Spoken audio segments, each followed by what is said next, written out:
I'm Jimmy Lewis with Dirt Bike Test, and today we're here talking about the 2019 Honda CRF450X. I guess the big question for everybody is, what is this bike really like?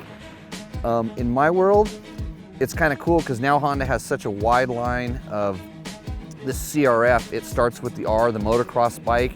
There's the RX, which is the race one. There's the L, which is the dual sport one. And now we have the X, that's the green sticker legal. It's the one that's 50 state legal. You can ride it any time of year in California.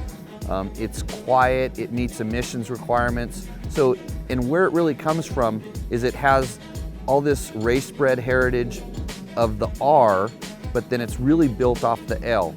And the key factors on this bike are, number one, 6-speed transmission. This has been something that, you know, has come on European bikes for a long time. It does make a difference when you're really trying to make the bike do a lot of different things.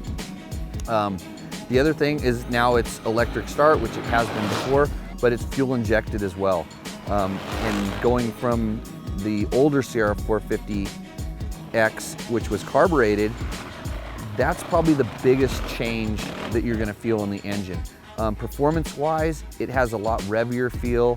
It's more active, more lively, and the throttle response is the biggest thing.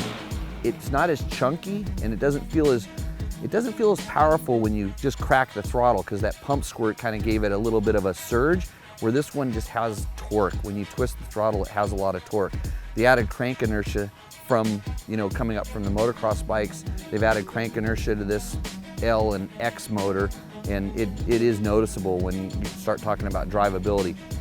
The other thing that's very evident on this bike compared to the old one, which I also rode today, it feels 20 pounds lighter, and I know the scale is going to tell us that it's probably a little bit heavier, but when you're riding it, it does feel about 20 pounds lighter. It's more nimble, it's agile when you're riding it, and it's kind of this more aggressive suspension setting, so you can really kind of bounce into things, hit things harder, and it makes the bike just feel more active.